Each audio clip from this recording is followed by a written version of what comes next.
Daf Yomi tractate Bava Metzia, page 77a, top of the page with the words Pesida, Depolim, etc.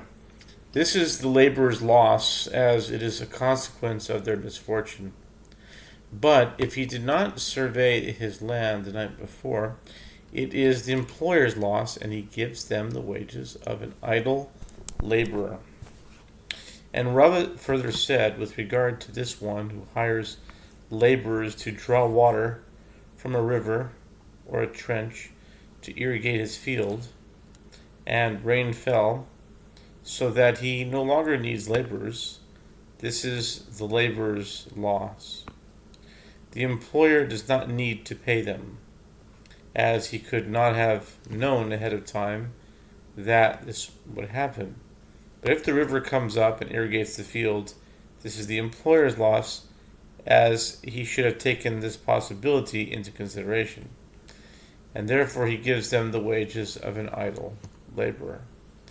And Rava says, with regard to this one who hires laborers to draw water from a river or a trench to irrigate his field, and the flow of the part of the river used to irrigate the field stopped midday, the halacha depends on the circumstance. If it is not prone to stopping, this is the laborer's loss, a consequence of their misfortune. If it is prone to stopping, then one acts in accordance with this consideration. If the workers are residents of that city and know that this might happen, it is the laborer's loss. If the laborers are not residents of that city and are not aware that this is a likely occurrence, it is the employer's loss. And Rava says, with regard to this one who hires laborers to perform a specific task, and the task is completed by midday, if he has another task that is easier than the first one, he may give it to them. Alternatively, if he has other work that is similar to the first one in difficulty, he may assign it to them. But if he has other work that is more difficult than it, he may not assign it to them, and he gives them their full wages. The Gemara asks, why must he pay them their full wages? Let him pay them for the individual time, at most as an idle laborer. The Gemara answers, when Rava said his ruling in this case, he was referring to workers of Mehoza, who become weak if they do not work. These laborers were accustomed to steady, strenuous work, and therefore sitting idle was difficult, not enjoyable for them. The master said in the Braita, the court appraises for them that which they have done. How so? If the current wage for the part of the task they have done was now worth 6 dinars, a selah and a half, as the price for this assignment increased, there are two possibilities. One is that he gives them a selah, as originally agreed upon, since they do not forfeit their stipulated wages. The Gemara explains, the rabbis hold that the laborer is at an advantage, and therefore, even if the laborer reneges on the assignment, he does not lose everything. The Braita states the second possibility, or they finish their work and take to selah.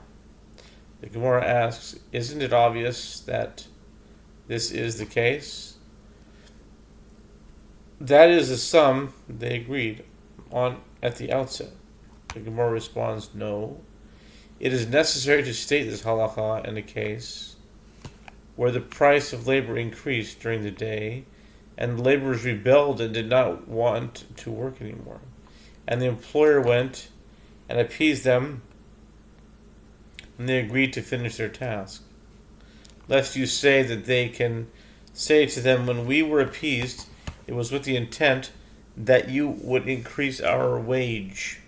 The Braita teaches us that the employer can say to them, I appeased you with the intent that I would trouble myself for you by providing you with superior food and drink, not that I would increase your wages.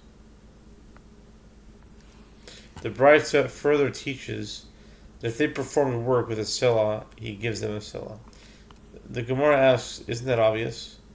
The Gemara explains, no, it is necessary in a case where the price of labor was inexpensive at the outset, and he hired them for 1 dinar more than accepted, and ultimately the price of labor increased, and the going wage now stands at that rate of 1 more dinar.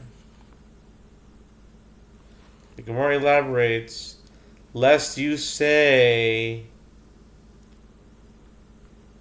that they can say to him, you offered us a dinar above the going rate, so now too give us 1 more dinar than the current rate. To counter this, the Braita teaches us that he can say to them, when I said to you that I would add 1 more dinar, the reason was that it was not clear with regard to you, that you that you would be willing to work for the lower wage. So I increased it. Now it is clear with regard to you. In other words, you agreed to a wage that was acceptable to you, and I do not intend to increase it further. The Braita further teaches that Rabbi Dosa says, the court praises for them that which must still be done. If the current wage for the part of the task they had not done was worth 6 dinars. In other words, he can find laborers who will complete it only for 6 dinars, which is equivalent to 1.5 selah. There are 2 possibilities. One is that he gives the first laborers a shekel, which is equivalent to half a selah. The Gemara explains that Rabbi Dosa holds that the laborer is at a disadvantage, in accordance with the principle that whoever reneges is at a disadvantage.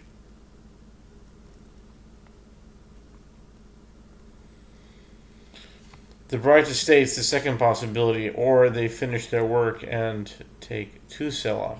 The Gemara asks, isn't this obvious? The Gemara explains, no. It is necessary in a case where the price of labor decreased midday, and the employer rebelled, seeking to cancel the agreement. And the laborers went out, appeased him, so that he would let them continue their work, lest you say that the employer can say to them, when I was appeased, that was with the intent that you would decrease your wages for me. Therefore, the Braita teaches us that the laborers can say to him, when we spoke, it was with the intent that we will do improved work for you.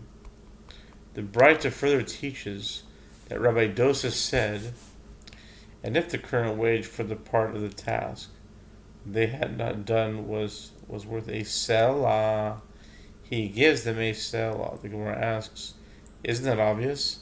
Rav Huna, son of Rav Natan, said, no, it is necessary in a case where they reduced for him the accepted price by a dinar at the outset, and ultimately the price of labor decreased, so that the standard wage became equal to the price they had agreed on.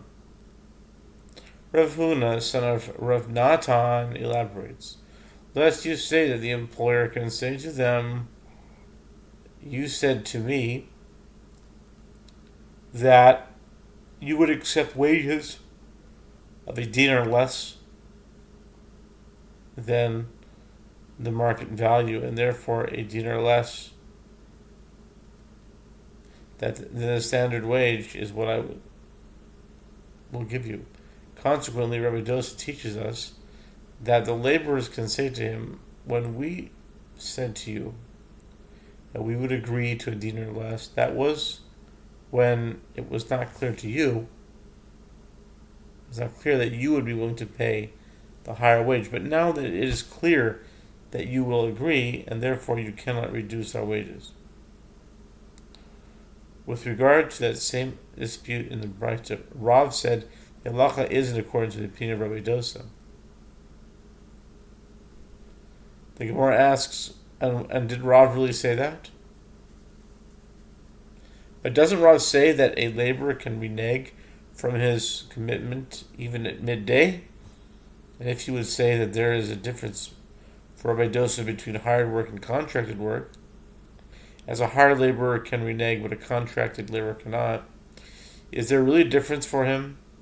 But isn't it taught in a Braita with regard to one who hires labor at midday? I overheard that a relative of his friend died, and he has to attend the burial, or if the laborer was gripped with fever and could not continue work, if he's a hired laborer,